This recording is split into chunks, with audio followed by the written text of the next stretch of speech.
Bits Pilani campus का student हूँ। तो बिट्स पिलानी के बारे में सबने एक बात तो बहुत अच्छी सुनी होगी कि बहुत अच्छा कैंपस है, इंडिया का नंबर 1 प्राइवेट कॉलेज है। एंड अपार्ट फ्रॉम दिस अगर उसके कॉन्स की बात करें तो सबसे बड़ा कॉन है कि वहाँ की फ़ीस ज़्यादा है। यस, बट फिर भी लोग जाते हैं कि वहाँ पे स्टार्टअप कल्चर बहुत अच्छा है, वहाँ पे अच्छा इन्वायरमेंट है। बट सर, स्टार्टअप तो आप बना लोगे, लेकिन 4 साल की कॉलेज लाइफ में एक स्टूडेंट को बाहर घूमने के लिए जगह चाहिए होती है। यहाँ बाहर गांव है, कहाँ जाऊँ? मतलब आप चाहते हो कि 4 साल तक मैं वही 328 एकड़ के कैंपस में इधर से उधर बस घूमता रहूँ। मेरे पास कोई घूमने के लिए जगह नहीं, बाहर एक अच्छा रेस्टोरेंट तक नहीं है। और तो और कैंपस के अंदर एक तो जो रोड्स हैं, पिछले 1.5 साल से रोड्स तो लगातार बनी रही हैं। कभी ये रोड, कभी वो रोड, कभी ये गांधी मार्ग, कभी राम मार्ग, कभी भगीरथ मार्ग, कभी कोई ना कोई रोड बनी रही है। मतलब हम लोग ऐसे नहीं होता क्या, हर्डल रेस, वैसे ऐसे कूद के जाते हैं। ये क्या मतलब होता? और सर कहते हैं ना, बिट्स पिलानी इट्स मैजिक। वाकई में आप वहाँ पे जाओ, आपके ऊपर मैजिक हो जाएगा, क्योंकि जून की गर्मी में 45 डिग्री आपसे सहन नहीं होगा, और दिसंबर की सर्दी में 4 या 5 डिग्री भी सहन नहीं होगा। गर्म पानी ऐसा आएगा कि आप उसमें हाथ भी धो के निकालो तो वो भी ठंडे के ठंडे। और सर, इस पे भी सबसे बड़ी बात जो बिट्स पिलानी के बारे में लोग बोलते हैं कि ज़ीरो अटेंडेंस पॉलिसी है, जाने की कोई ज़रूरत नहीं है, या माँ दूसरी जगह लगाओ। सर, ज़ीरो अटेंडेंस पॉलिसी का मतलब ये होता है कि फिर आप बच्चे को फोर्स ना करो कि क्लास आए।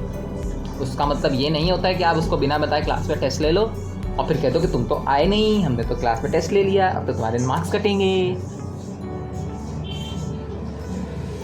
मतलब एक तो सुबह 8 बजे उठो, चलो सर उसमें कोई दिक्कत नहीं, उठ जाए। लेकिन सुबह 8 बजे उठ के क्लास जाने के बाद हमको पता चलता है, अरे वाह पिकाबू, आज तो क्लास नहीं है, आज तो टेस्ट है। वो भी नहीं, ऐसा भी नहीं कि क्लास की स्टार्टिंग में टेस्ट हो जाए।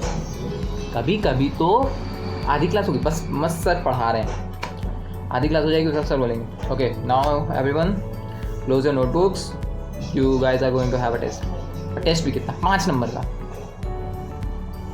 बट सर, अगर आपको 5 नंबर का टेस्ट नहीं देंगे ना, तो ऐसे करके आपके 7-8 ट्यूब टेस्ट अगर रह गए तो आपके 5-8 40 40 नंबर आप पीछे हो गए।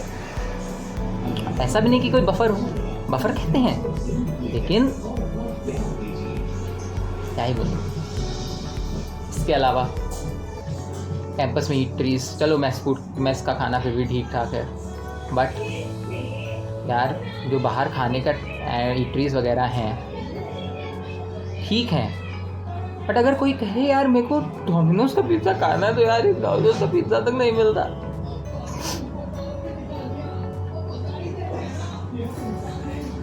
लोग बच्चों के फ्रेंड्स के गेट टुगेदर के लिए कैंपस में रोटुंडा है, बस उससे ज़्यादा कनॉट। जाऊँ कहाँ?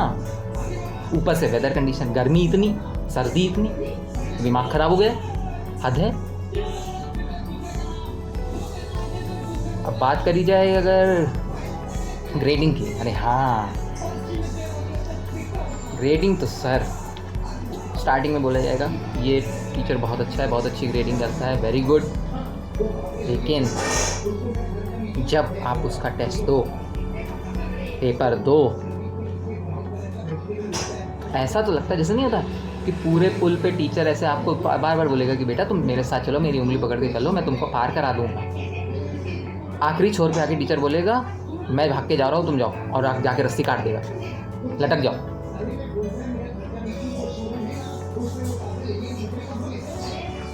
मैं सबसे ज़्यादा नहीं बोल सकता बिकॉज, और ऊपर से हाँ एक और चीज़, हॉस्टल्स। यार ये बताओ, ये कौन सा रूल होता है? बाकी कॉलेजेस में होता है कि आपको फर्स्ट ईयर में कॉलेज अलाउड, हॉस्टल अलाउड होता है, सेकेंड ईयर में चेंज होता है, तो ज़्यादातर कॉलेज में सेकेंड ईयर के बाद सेम कॉलेज, सेम हॉस्टल है। यहाँ पे सर हमारा हर साल हॉस्टल तो छोड़िए, आईडी कार्ड तक चेंज होता है। लिटरली मेरा हर साल नया आईडी कार्ड बन रहा है, और उस आईडी कार्ड बनने के 150 रुपये अलग से। अच्छा हाँ, फीस की तो बात कर ही नहीं, मतलब यहाँ पे आईडी कार्ड जो है सॉर्ट ऑफ क्रेडिट कार्ड की तरह होता है, मतलब उसमें बार कोड होता है। यार इतनी फैसिलिटीज़ बच्चों को दे दोगे तो कहाँ से खर्चे पे कंट्रोल रहेगा। मैं ये नहीं कह रहा फैसिलिटीज़ दो, बट यार एटलीस्ट कुछ लिमिट तो लगा दो, आउट ऑफ कंट्रोल हो जाते हैं सब।